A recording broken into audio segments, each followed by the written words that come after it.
everybody. Welcome to Four Seas One Family. Let's talk about the guests. That's right. We're here with Mr. Bill Tung. Now, Bill Tung has a lot of experience in marketing all over the world. For over the past 30 years, he's been traveling the globe from Brazil to Pakistan, India, and even out here in this area of China and China region, Japan, all over the world. Now, he has done so many things that opened the springboard for a very, very big, sportswear brand that you know the name of. Now, once again, he helped springboard brand, a very big, popular springboard brand into international markets across Mexico. And again, I said Brazil, Pakistan, South Africa, parts of the Middle East. He has a deep experience in starting and expanding, profitable business opportunities in diverse markets out here, especially. I said that 3 times.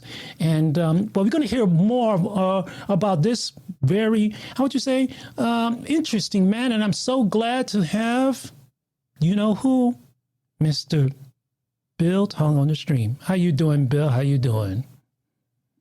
Greetings from Boston, James. Thank you very much for having me. A real pleasure and honor to be on your show. Well, thanks. I mean, this is our second restart. I forgot to hit the button the last time, and that's what happened, Deolian, But look, a lot of things are going on, especially out here in Asia, over there where you are.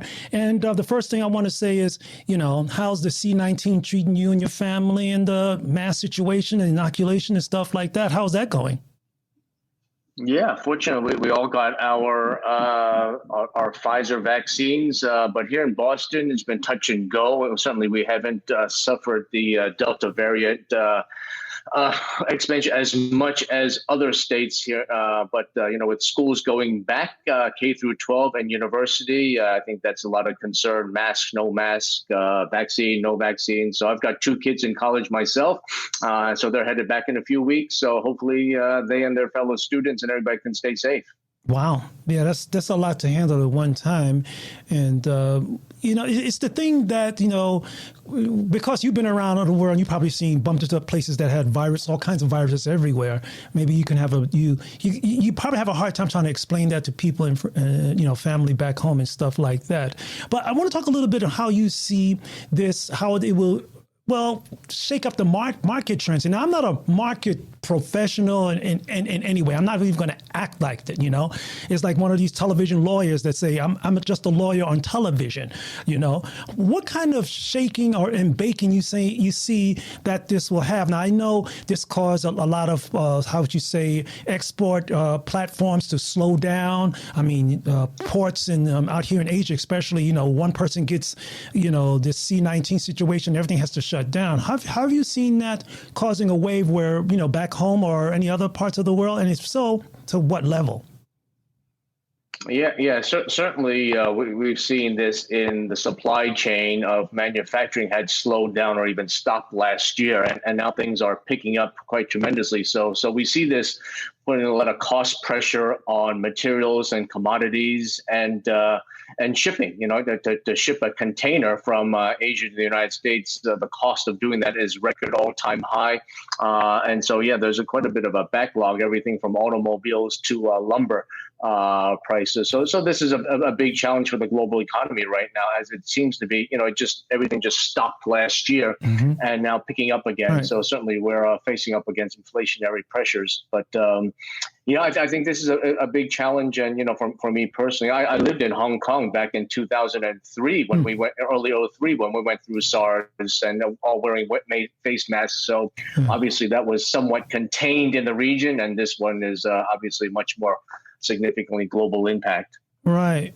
So tell me, what kind of changes you had to do with your interaction or your production, sourcing or expansion? What kind of changes you had to make in order to adapt to this situation?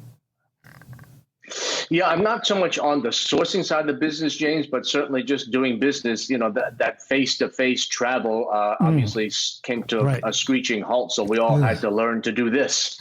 And obviously this is not ideal, especially starting new relationships or new businesses. So, but many companies just had to learn to adapt and work from home and get product designs done, get sourcing done. get sales booked. And so it was just all done virtually for many, many brands, big and small, in the last 18 months. Yeah, but is it kind of strange not to be able to meet people in 3D? Now we're getting, the situation is improving in many places or forcefully being improved. I don't know. But the thing is, now when you're doing things via virtual, not being in 3D, you miss certain, how would you say, while you're doing negotiations and things like that, you miss certain these nuances you get when you are able to, you feel the vibe from somebody and stuff like that. That's what I'm trying to dig in with even most people I know, because here it's changed what I've done a lot here, because you're not able to be a foot soldier anymore. And it's caused me, especially right now, to become a little stir crazy and stuff like that. Now, you've obviously seen that going back, being back there stateside. Has you noticed, I should say then, what are your responses from the people in business locally? How have they been responding to the C-19 situation? Yeah, James, you're spot on. Nothing beats being face to face with somebody, and certainly, even more so in Asia, so much of business is done outside of the office, over drinks, over meals, over golf course, over karaoke. So you can't replicate that, obviously. So you can conduct business discussions, right, and things like that, but it's the soft pieces of the business, the communication, that you just can't replicate. Well, I guess you're lucky in some ways that you're able to straddle across different cultures, especially out here in Asia. But there is something missing. I find out when I'm talking to people in the region, there's certain, how would you say, body language symbols while you're trying to, make certain arrangements or trying to clarify something or trying to make sure something's not being misunderstood. And this is the thing that I see, it's caused a lot of issues when you're not able to meet and speak to somebody in 3D. Maybe we'll get to the days where we are putting on our virtual reality glasses on and we all be sitting in our living room with our shorts on having meetings. But I got a feeling that's going to be a far way from now, way down the line. I'm just intrigued being out here and noticing how well, in some cases, a lot of cases, Taiwan handled the situation. They did a pretty good job until, nothing is perfect. People do slip up. And we went to a level 3 lockdown where we were restricted. But I found it easier for me to conform to it, because out here in Asia, people are used to wearing masks. As common courtesy, and me being a foreigner here, the worst thing that can happen to me is me getting stopped on the side of the street by an old lady who's using Taiwanese to tell me, and very politely, you have to put your mask on. I'm afraid of that. I'd rather get stopped by the cops. This is something that you learn when you live in this culture. And that's something that I wish I was able to share with my friends and family back home, because there are certain pockets of people that feel that their rights are being infringed on and stuff like that. I just wish I can say to them, look, just stay healthy for everybody and all. And if it inconveniences you for a little bit, just let it slide by. But, it's not taking anything away from you. Have you been in any discussions like that with any people back home? Anyone back home? Not personally, James, but I have read reports and seen reports where, obviously there are people who are not for the vaccine, these anti-vaxxers, and there's people who have been very vehemently opposed to the masks. So now with the kids going back to school and a lot of schools mandating you got to wear a mask, there are some parents that don't want their kids to wear a mask. Whoa. So, I think this is quite unique here in the United States, quite frankly, where, people take their individual liberty and freedom very, very seriously. But, my attitude towards that, freedom and liberty comes also with responsibility. Wow. As well. Yeah. Yeah, I want to go a little bit more on the business side of it, but I'm not. You can educate me on that. But you brought up something very interesting. I a couple of days ago, a guy who I admire, Arnold Schwarzenegger, He had a little. He said something on a podcast that kind of shook people up, and basically, I think people slip up sometimes, or sometimes they say things that may be misinterpreted at a particular time, or presented in a way that's not so flamboyant, smooth, articulate. These things happen. He just basically said, screw your freedoms, which I didn't interpret as, especially when I listened to everything he said in full content. I didn't take it as a way he was saying freedom is isn't of any value. I mean, you can't tell a person in the middle of Afghanistan, forget about your freedoms. That's not happening. Right. You can't do that. Right. I'm sure he didn't meant that. I didn't speak to him. I didn't speak to Arnold personally because I didn't carry his phone number with me that day. But what I'm saying is that he said this, and a lot of people are riding the horses like, oh, he shouldn't have said that. Well, no, the man is a very intelligent man. I respect him. He's a professional. He was a governor. He's a professional at showing people how to. Well, he knows his job. He knows how to not only show us how to build big biceps. There's something that we should take from this man and his words. I just, when I heard that slip up or inconvenience translation, I think people overreacted. Now, have you heard about this or something like that, or what have you got from this?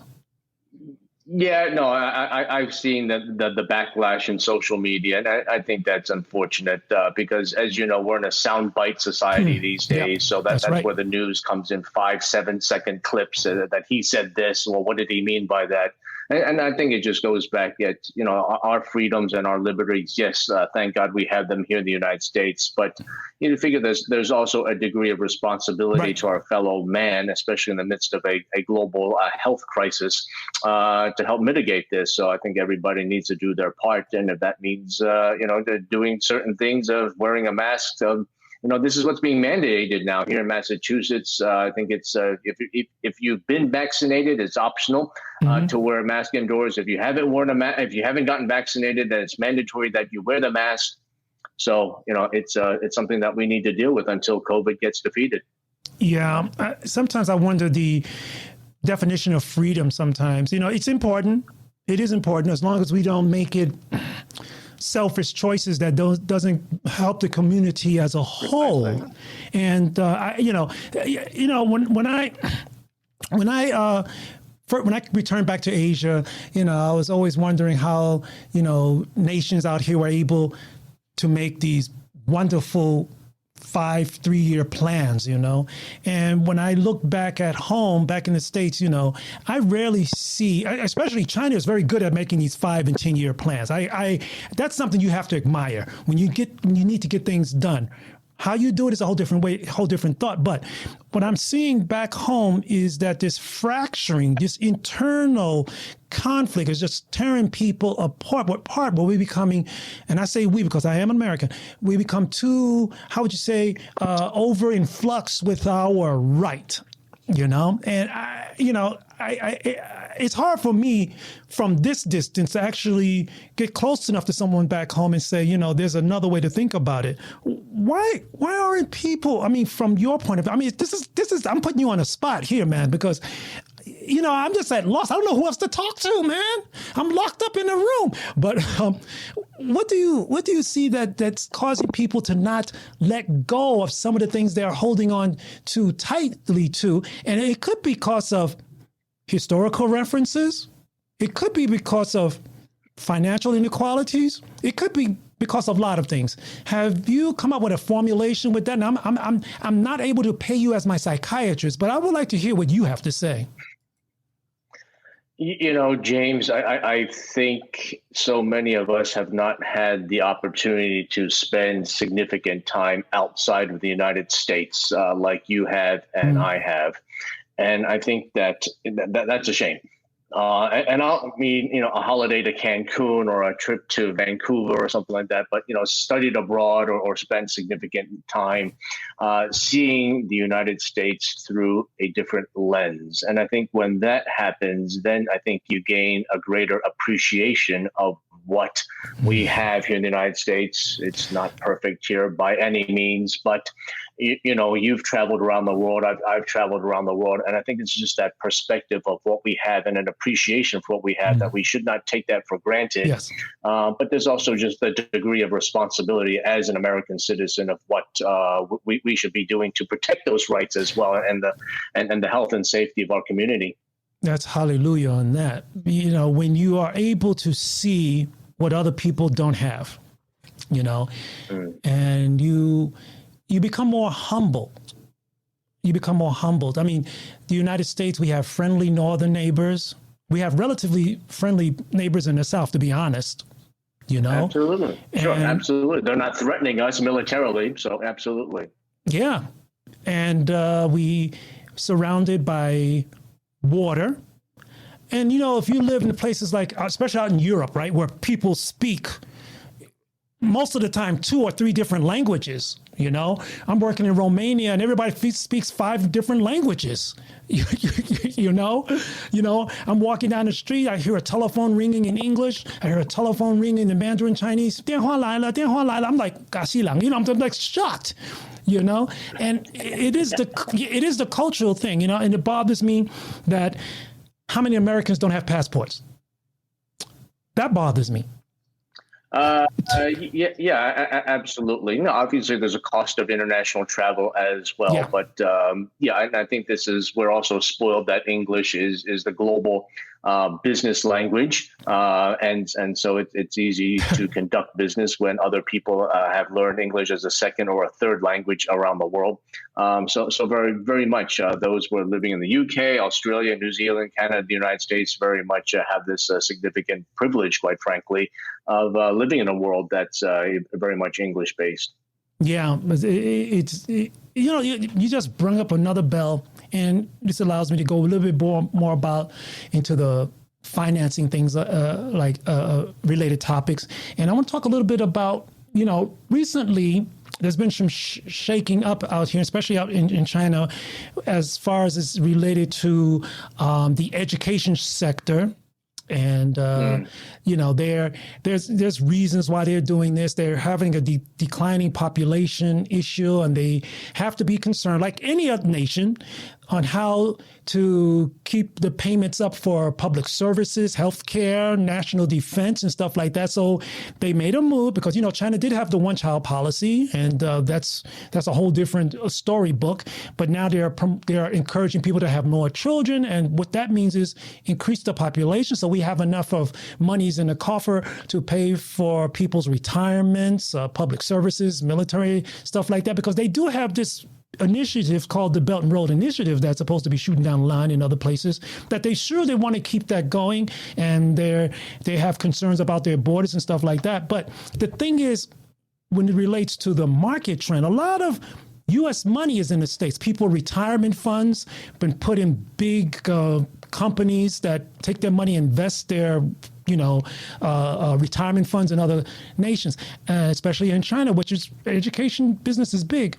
I've noticed that some people have been caught with their, I would like to say, I don't want to say caught with their pants down, but caught with the lack of awareness where their money has been going. When they find that their money has been over here, they're like, boom.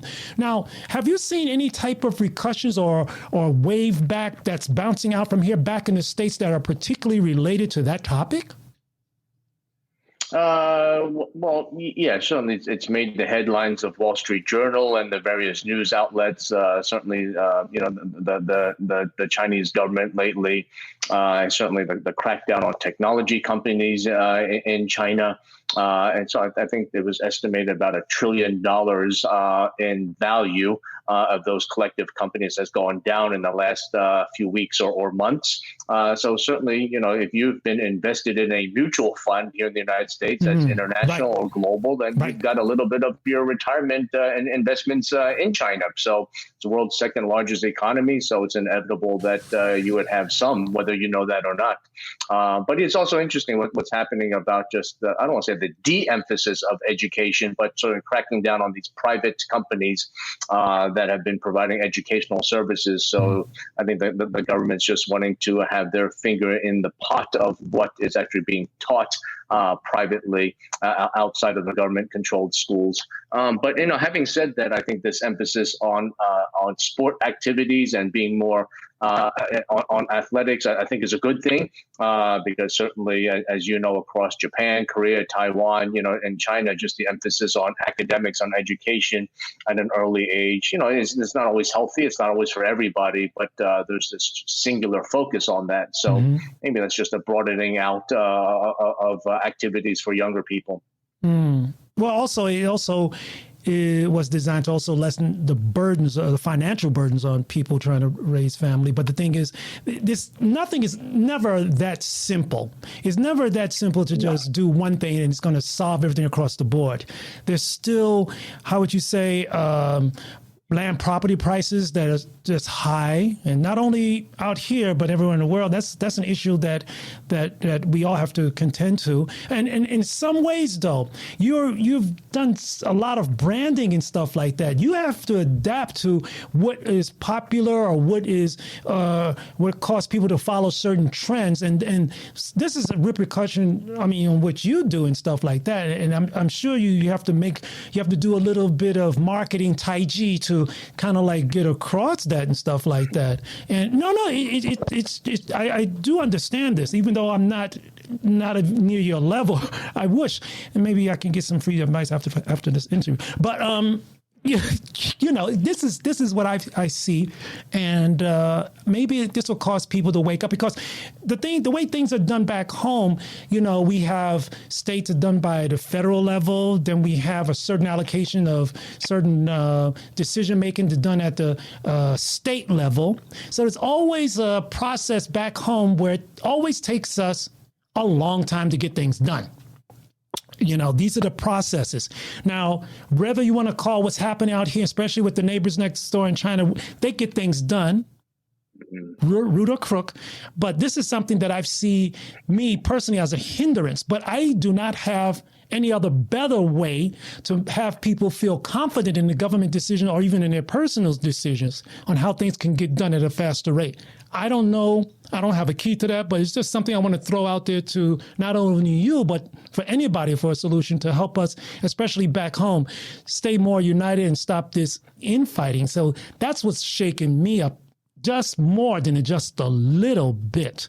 Now, as far as what you do, right, do you see much what you can do from your side to kind of like keep people, well, especially back home, not focus not only on producing things overseas, but producing things locally? Now, I bring this up because we have companies out here in Taiwan. You probably know of Terry Guo Timing and the chip makers out here. A lot of them are thinking about, well, not only thinking about, they already got deals with certain locations. I think Wisconsin, Terry Guo has a deal out there to build a plant and stuff like that. Do you see any manufacturing, or at least related to what you're doing, thinking about going back in the States to, make America great again or whatever?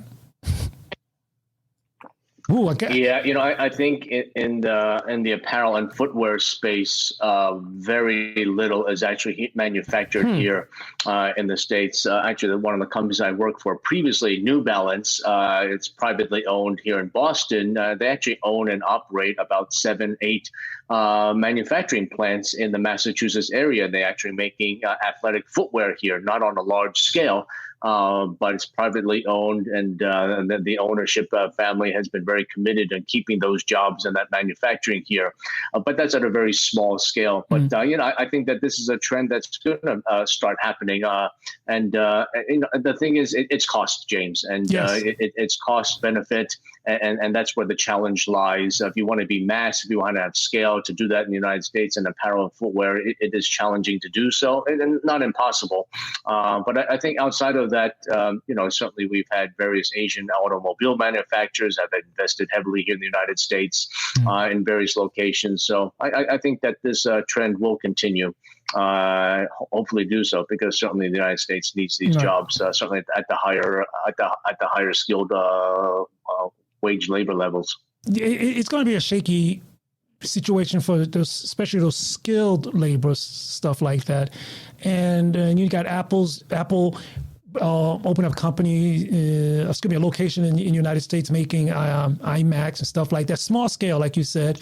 You got TMSC out there in the United States building, small. It could be just dipping their toe in the water to see, what's the temperature going to be like in the future, in the name of diversification and stuff like that. I'm aware of. Correct. How did you see? What do you think about the repercussions of, especially when there was stuff put out in the news where certain clothing and shoewear companies were accused of getting materials from China's Xinjiang region, forced labor. They said the thing was out there. I don't want to talk about much of this really happening out there, but documentary. You can find all it's documented. But the thing is, how have you seen companies, and especially U.S. companies, how have they been? How would you say wording their statements to make things palatable to a Western audience, United States audience, European audience, and also to their host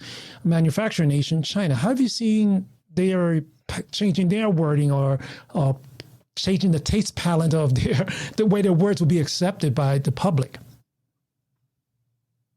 Very, very carefully. And as we know, a number of very large multinational brands have made public service announcements of not sourcing cotton from Xinjiang province, and certainly the backlash in China has been significant for a handful of select brands, H&M being one of them, certainly Nike as well.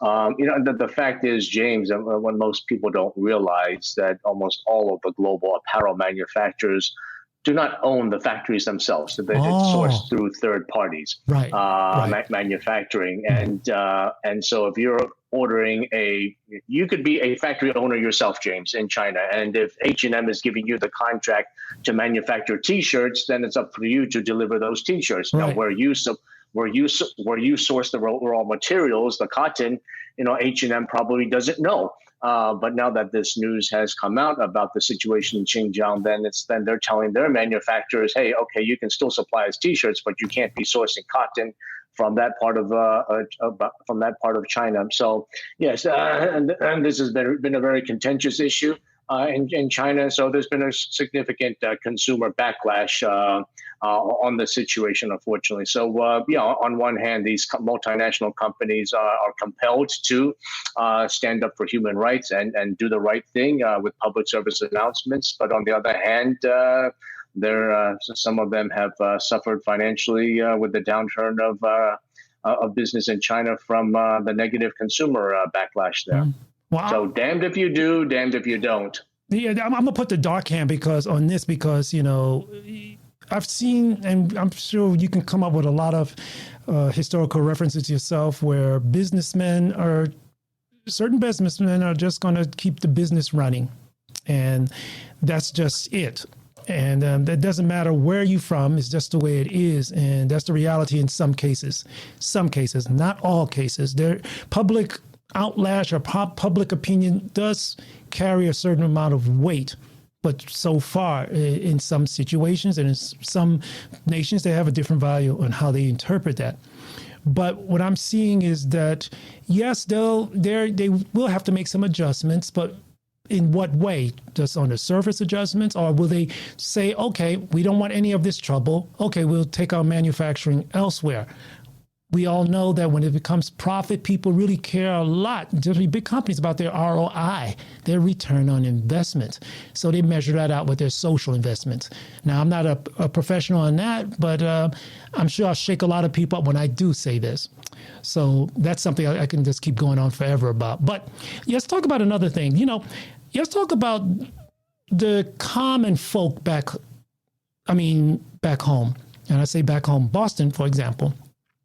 And Boston is, in some cases, a hot pot for political awareness at many, many, many levels. I mean, Boston is one of the few places where the founding fathers landed at, and talked to the natives there and did their trading and things like that. But what I'm asking you is, what is the global awareness of people in the United States? Are they really aware that they're not on this world alone?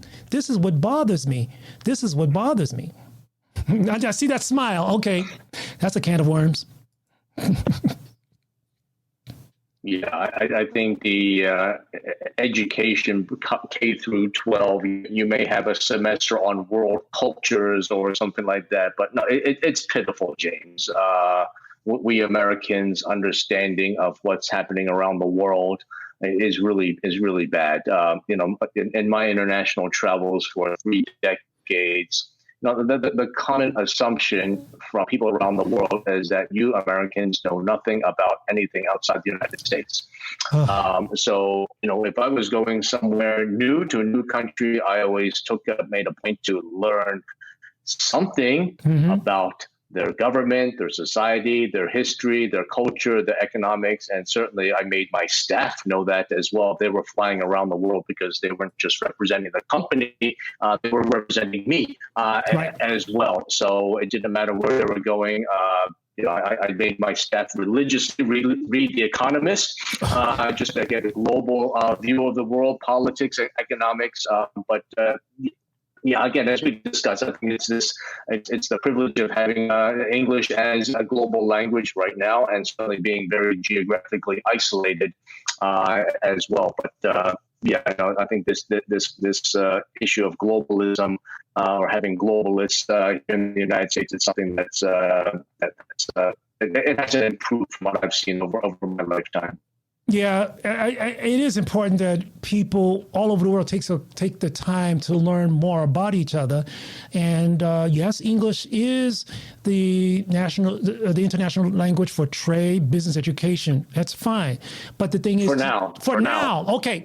I was going to say that. I was afraid to say that, but it still will remain at a level. But when you take the time to learn the history along with the languages, you get a certain, I would just say, nuance on how things should be interpreted. Because when sometimes, especially when you learn, being a student of Mandarin, you find out when you translate something that equivocates to your mother language words, it actually has a whole different type of cultural interpretation, and right. when you actually feel that, you feel it lucky in a way that you'll be able to put your legs on both sides of the boat and still float evenly. Absolutely. And still float evenly. Absolutely. Are people really aware that, the United States is not the only nation in the world, and they should invest more time in learning about other cultures and stuff like that, and what are the ways they can use it. And in your business, without that knowledge, you're a little bit handicapped. Yeah, absolutely, James. Running international divisions, having staff around the world, and working with American brands and companies trying to sell consumer products around the world. I spent a lot of time actually teaching and educating my colleagues from the C-suite through product, through marketing, through operations, on cultural issues as well. One size does not fit all. And I think this is one of the lessons for American companies to understand is that, people are different around the world. We take a very lazy, a lot of Americans, the Europeans are like this. So would that be somebody from Stockholm or Rome? Which European are you talking about? Right. Or Asians are like this. In Asia, it's like this. It's like what? Are we talking about Sapporo, or talking about Singapore or Shanghai? Mm-hmm. So we just like to make it very easy because, here in the United States, the differences, what consumers buy between Boston to Miami, Seattle down to San Diego, it may be this wide, but in Europe, my arms aren't wide enough. So, it's significantly different. So I think it's just that understanding of cultures and histories and how to be smart marketeers to consumers around the world. Because I think if you think that everybody is the same around the world, then you end up making a lot of mistakes, quite frankly. Yeah, I try to stress out the point that people have a lot more in common than they think. I've been stressing it hard. Sure. I've been trying my best, but what makes us so unique and also positive, that this gives us the impetus to learn more about each other and really find out that basically we're all the darn same, regardless of what expletives you want to use. We're made of regardless. Absolutely. We're all made of the same flesh and blood. But, it's culture, it's history, it's environment that makes us unique, different around the world. And it's taking time to understand those, that there are nuances and differences, and in addition with our commonalities for sure. And then how do we break down those barriers? How do we break down walls and build bridges? I don't want to make it sound like everything is rosy-dozy. Yes, there's been people who had pain put upon them. And I'm just using the mild word, pain. And the thing is, all of us have been through pain. The thing is, now in the modern times, we have to learn that, wait a minute, we can't be doing that again. We cannot allow those pain pushers to keep doing that. And we just have to change things around. I don't want to take too much of your time, but the thing is, and especially me being American and seeing how things are happening recently and seeing especially this pullout out of Afghanistan, I'm talking to people here in Taiwan, my friends in Japan and stuff like that, friends in China, their idea, their I would say a lot of them have romanticized ideal about America in some ways. And this pullout coming out, especially the picture of this, what's this helicopter, C-30, I forgot what this helicopter is called, pulling out, just reminds me of Vietnam out of Afghanistan. It hurt my heart in some ways to say, no, this is not what we are about. It's just a situation where maybe we shouldn't have been there. How do you see that situation? We spent 20 years there, lost many lives. I know what it is on the ground there. And, sorry to land on a sad note here, but have you noticed, especially to your friends and families out here in this part of the world, have you had to redefine things to them, or they have come to you with a different definition of how they see our home nation? Yeah, I think it's been sad. Our 20-year involvement in Afghanistan has just brought us back or brought the people of Afghanistan back to square one from 20 years ago. So the amount of lives lost, the resources that have been allocated for this. And I think it was just a lack of a clear strategy, quite frankly, and probably a lack of a fundamental understanding of the people and the culture of Afghanistan that obviously goes back centuries. And just not being aware of the nuances and the complexities of the people there, and or certainly not making it to the people at the top who have been responsible for making the decisions of our foreign policy. Yeah, every person, and also every nation, sometimes when they're walking down the road, you trip. It's just the whole idea is to catch yourself before you fall and stand up, and hopefully find a better route to go, not only for yourself, but also for those who choose to follow you also. Bill, I hope we can do this again. I don't want to take up so much of your time because I can keep you here for days, but, since you're on the other side of the world, exactly on the other side of the world, if I dig a hole deep enough, I'll come out in your basement. And, for you to take the time and absolutely, maybe just come back in about 3 months. And I got a whole other list of things to talk to you about. But we probably got through only half of it. But I really do appreciate your time and coming out here. Can you talk about how they can find you? On Twitter, you can find me on Clubhouse, where you and I met. That's where we met. So that's right. Well, look, I'll talk to you later, and we'll do this again in about 3 months, okay? Absolutely, James. Thank you very much for your time. You have a great night. Thank you.